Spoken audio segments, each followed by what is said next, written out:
프레이리의 교사로 10번째 편지. 다시 규율의 문제에 대하여.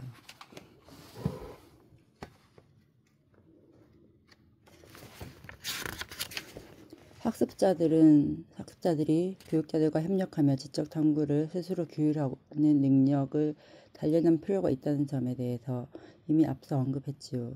자신의 지적 탐구를 스스로 규율할 수 있는 힘을 기르지 않고서는 어느 누구도 지적인 성과를 거두기 어려우므로 텍스트를 심도 있게 읽기도 사력 있게 글을 쓰기도 어렵습니다. 사실 관찰하고 분석하거나 사실들 간의 관계성을 파악하기도 쉽지 않을 것입니다. 이 모든 창조적인 활동을 하려면 모험심과 용기가 없어서는 안 되지만 반대로 너무 지나친 모험심과 용기 탓에 아무런 제약도 없이 스스로를 제대로 규율하지 않아 무책임한 행위에 이른다면 이는 바람직하지 않습니다. 다양한 규율이 서로 구분된다는 생각을 버려야 합니다. 지적 규율과 규칙적인 훈련으로 다듬어지는 신체적 규율, 그리고 윤리적 종교적 규율처럼 서로 다른 성격의 규율이 있다는 생각 말입니다. 물론 목적에 따라 서로 다른 종류의 규율을 내면화할 필요가 있는 때가 있습니다. 하지만 근본적인 부분을 한번 살펴봅시다. 규율이 근본적으로 건전하다면, 그리고 주체가 규율을 잘 이해해 그 규율을 갖춘 채로 삶을 민주적인 방식으로 영위해 나간다면, 또한 필요한 규율을 만드는 주체의 의도가 건강하다면 규율을 단련하고 체득하는 과정은 언제나 일정한 제약과 한계를 접하는 경험일 것입니다. 또한 이 과정은 서로 모순되는 권위와 자유와 함께 작동하는 과정이며 결코 견고한 윤리적 기초가 배제된 채로는 이루어질 수 없는 과정입니다. 이런 점을 생각하면 저는 권위가 어떻게 규율에 순종하는지를 중단할 자유가 간단히 부여해버리는 불합리한 규율의 윤리성을 결여한 채 강요할 수는 없는 것인지 도무지 이해하기 어렵습니다. 불합리한 규율을 고귀한 것처럼 여기면서 말입니다. 그런 권위는 자유를 존중한다는 미명으로 사실상 자유를 일축해버립니다. 자유의 의미를 박제해버리는 그런 무심한 권위에 대해서는 제대로 된 규율이 나올 수 없습니다. 하지만 권위가 자신의 의지와 선호를 드러내는 그런 최선의 자유로 고정하고 규제하며 사람들로 하여금 위축된 자유를 받아들이거나 그의 단순한 저항을 시도하는 것만으로 가능하게 한다면 역시 제대로 된 규율은 있을 수 없습니다. 제대로 된 규율은 이와 다릅니다. 제대로 된 규율은 권위에 필연적으로 내포되어 있는 구속력과 자유를 향한 강력한 탐색 간의 긴장 속에서만 만들어질 수 있습니다. 권위주의의 영향으로 극단적인 성격으로 변질된 권위나 규율을 갖추지 못한 채 역동성을 잃어버린 권위는 모두 진정한 의미의 자유를 포기할 수밖에 없게 위협합니다. 지나치게 비대한 권위는 그 영향력이 워낙 크기 때문에 자유는 그런 권위 하에서 제대로 인정받지 못하며 권위에 의해 왜곡되고 무력화됩니다. 폭력으로 약탈적인 권위에 의해 자유는 사멸되고 남더라도 진실성이 떨어지는 거짓된 자유로 전락합니다. 진정으로 규율을 갖춘 상태에 이르기 위해서는 소위 진리로 알려지고 정당한 것으로 이야기되는 것에 대해서조차 스스로 아니요라고 말할 수 있는 자유가 있어야 합니다. 그리고 실제로 그런 자유를 누릴 수 있는 권리가 보장되어야 합니다. 스스로 무언가를 거부하는 구체적인 경험을 통해 자유롭게 거부하고 자유롭게 부정하는 소양을 습득할 기회가 필요합니다. 또한 자유를 위해서는 자신이 지닌 확신들을 대상으로 하여 판단 증거를 가지고 자유롭게 평가하는 경험이 필요하고 그를 통한 학습도 필요합니다. 자유의 권위가 스며들며 자유가 권위를 갖춘 자유가 되어가는 과정은 바로 이렇게 이루어집니다. 자유를 존중하는 권위는 이런 과정을 통해 탄생합니다. 우리는 사회적 존재이자 역사적 존재입니다. 또한 주관성을 가지고 있는 존재입니다. 인류 역사의 흐름 속에서 그리고 권위와 자유를 함께 추구하는 모순 속에서 우리의 주관성은 중요한 역할을 해왔습니다. 이런 존재 조건 속에서 우리가 짊어진 정치적, 사회적, 교육적, 윤리적, 심리적, 과학적 책임은 더할 나위 없이 중요합니다. 정치적 책임을 상기하면서 소모적이고 경쟁을 일삼는 정치를 극복해야 합니다. 사회적 책임을 강조하면서 순전히 개인적이고 이기적인 관심사에 대해서는 과감히 아니요라고 말할 수 있어야 합니다. 교육적 책무를 생각하며 교육학에 대한 환상을 접어들 수 있어야 합니다. 윤리적인 면에는 추악한 금욕주의의 나락에 떨어지지 않아야 하며 청빈한 삶의 윤리를 만들어 스스로 헌신할 수 있어야 됩니다. 마지막으로 과학적 책임을 감당하면서 과학 만능주의에 빠지지 않도록 해야 합니다. 어쩌면 실존적으로 지쳐있으며 역사적으로 마취되어 있는 일부 독자는 제가 지나치게 헛된 꿈을 꾸고 있다고 말할지도 모르겠습니다. 맞습니다. 저는 꿈을 꾸고 있습니다. 꿈을 꾸지 않는다면 역사적 존재로 살아갈 수 없기 때문입니다. 지나친 꿈이라고 생각하십니까? 전혀 그렇지 않습니다. 저는 우리의 삶을 지탱하고 있는 민주주의를 구현하는 데 있어서 제가 말한 꿈들은 오히려 턱없이 부족하다고 생각합니다. 어떤 꿈들을 실현하기 위해서는 읽기와 쓰기 그리고 가르침과 배움의 행위에 있어서 규율을 단련하고 갖추는 일이 필요합니다. 제가 이야기하고 하는 이런 꿈들을 위해서 우리에게는 즐거우면서도 또 한편으로는 고단한 배움의 과정이 필요하고 공공문제에 관심을 갖고 이를 다뤄가면서 스스로 규율해 갈 수 있는 능력이 필요합니다. 아울러 사회적 존재로서 상호 존중의 덕목을 실천해갈 수 있는 기회를 체득하는 일 또한 필요합니다. 내가 어느 정도 수준으로 가르치는지는 별로 중요하지 않습니다. 국가 차원의 관심사가 있더라도 힘 있는 사람들은 이와 상관없이 오로지 자신의 이익만을 위해서 움직이니 내가 무엇을 어떻게 가르치고 가르치지 않는지는 큰 의미가 없지요. 교사가 이렇게 말하는 것은 바람직하지 않습니다. 이는 윤리적이지 못한 자기 변명에 지나지 않습니다. 그저 자기가 내키는 대로 편하게 행동하겠다는 의미밖에 없습니다. 더 나쁘게 말하면 교사가 이런 무기력한 태도를 계속 보이며 결국에는 부끄럼도 없이 비굴하게 행동하는 것에 무감각해지기만 할 뿐입니다. 설령 무기력이 숙명처럼 느껴진다 하더라도 교사의 무기력한 태도는 불의를 지속시킵니다. 우리를 괴롭히는 고통들을 증폭시키고 나아가 문제의 해결도 더뎌지게 만듭니다. 어느 누구도 민주주의를 어느 날 갑자기 하늘에서 떨어진 횡재처럼 누릴 수 없습니다. 우리 모두는 민주주의를 쟁취하기 위해 싸워야 합니다.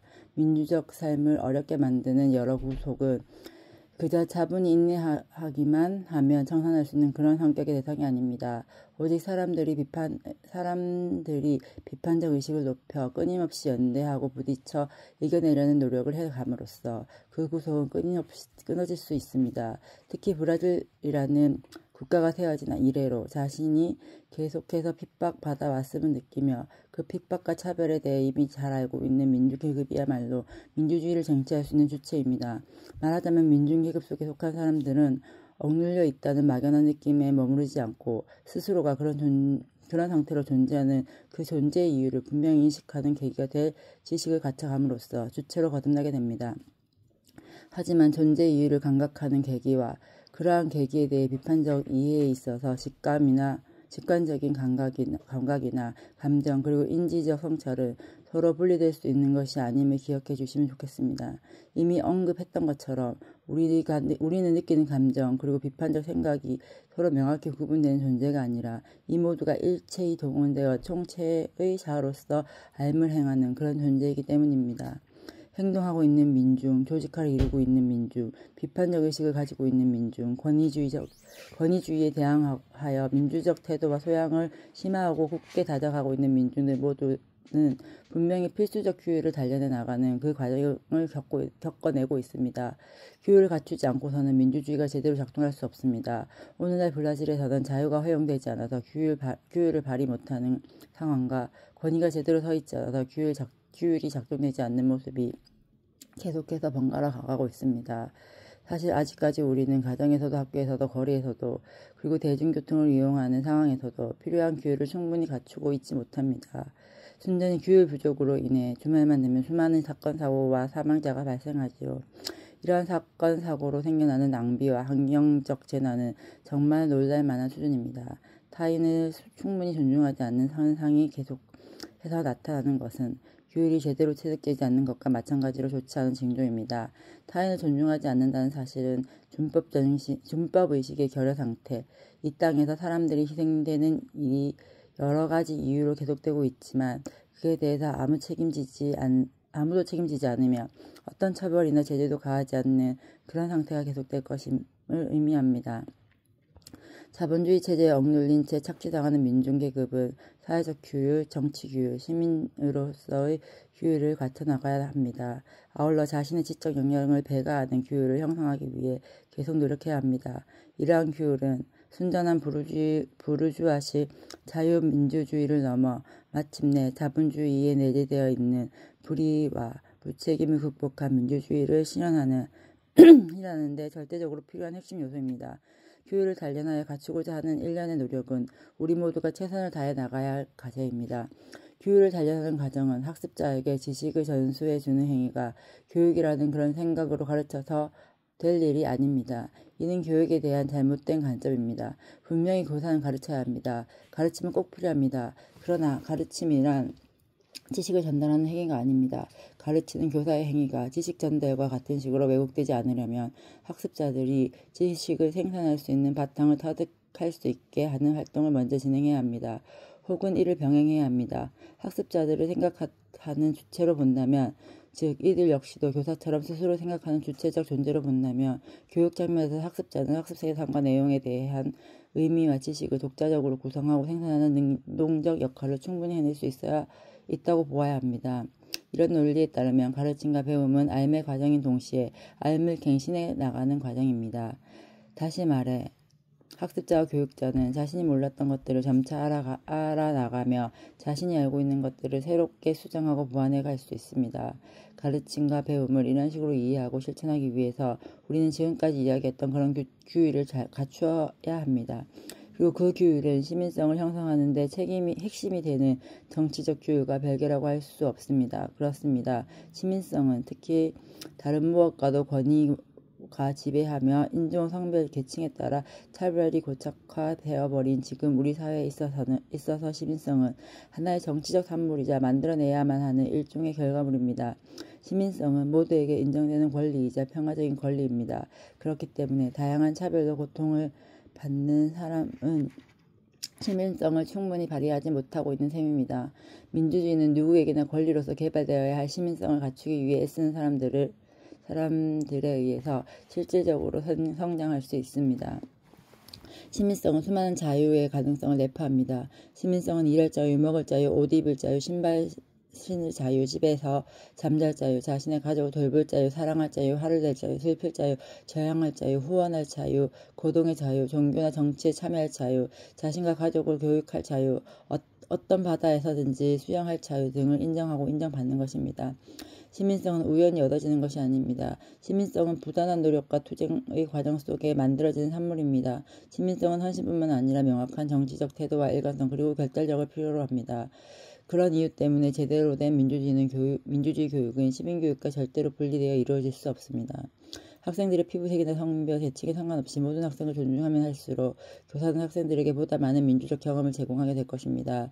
교사가 일상과 학교에서 맺는 수많은 관계 속에서 가령 동료 교사들이나 건물 관리인, 요리사들, 안전지킴이들, 그리고 학생이 부모들에게 존중의 의사를 더 자주 표현하면 표현할수록 교사는 이들 모두에게 민주적인 경험을 제공하는 데 더 많이 기여하게 될 것입니다.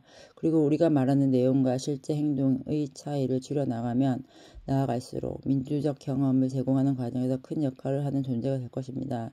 우리는 스스로의 시민성을 더욱 발달시켜 나갈 수도 있고 계속해서 도전하고 투쟁해 가야 합니다. 그리고 우리는 지적 탐구와 성찰을 수행해 나가기 위한 규율을 끊임없이 숙련해야 합니다. 왜냐하면 이런 지적 규율을 갖추지 않고서는 효과적인 교사 연수뿐만 아니라 시민성 형성을 위한 투쟁의 필수적인 정치적 규율을 갖추기 어렵기 때문입니다.